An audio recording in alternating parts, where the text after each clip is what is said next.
Hello guys, welcome to my channel. प्राचीन भारत पाषाण काल व सिंधु घाटी सभ्यता के बारे में कुछ क्वेश्चन जो हमारे इतिहास से रिलेटेड है, इनका कुछ क्वेश्चन का मैं यहाँ पे सॉल्वेंस कराऊंगी। पहला है, प्रागैतिहासिक काल के अंतर्गत किन संस्कृतियों को रखा गया है? तो इसमें है सी, पाषाण। मानव सभ्यता के विकास की प्रथम अवस्था कौन सी थी?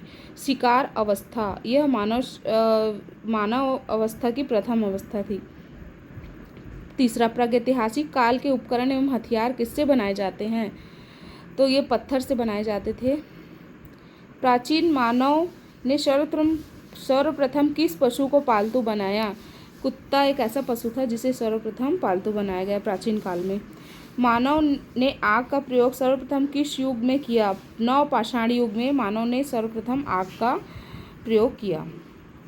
आइए हम छठवां क्वेश्चन देखते हैं। मानव ने कृषि कार्य किस युग से आरंभ किया? नवपाषाण युग से मानव ने कृषि कार्य आरंभ किया।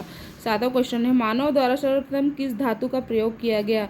तो तांबा वह धातु है जिसका मानव द्वारा सर्वप्रथम प्रयोग किया गया। आठवां क्वेश्चन है, मानव ने सर्वप्रथम किस फसल का उपयोग किया? जौ के फसल का सबसे पहला उपयोग किया। नवपाषाण युग में चावल की खेती का प्राचीनतम साक्ष्य कहाँ से मिलता है?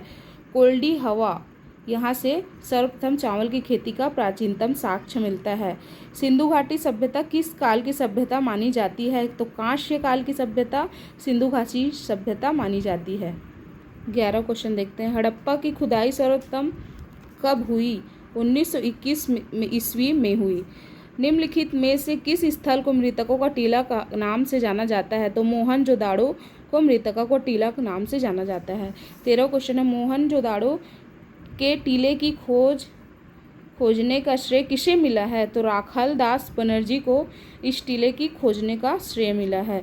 इसमें 14 नंबर का क्वेश्चन है, हड़प्पा सभ्यता में विशाल स्नानागार का साक्ष्य कहाँ से प्राप्त होता है? तो मोहनजोदाड़ो से ही इसका साक्ष्य प्राप्त होता है। 15वां क्वेश्चन है, निम्न में से कौन से निम्न सुमेलित है? तो इसमें लोथल है जो कि सतलज नदी के तट पर है, ये स्थित होता है। सिंधु घाटी सभ्यता में गोदीवाड़ा का साक्ष्य कहाँ से प्राप्त होता है? तो लोथल से गोदीवाड़ा का साक्ष्य प्राप्त होता है। 17वां क्वेश्चन है, निम्न में से किस धातु का प्रयोग हड़प्पा के लोग नहीं करते थे? तो लोहा की धातु का प्रयोग हड़प्पा के लोग नहीं करते थे।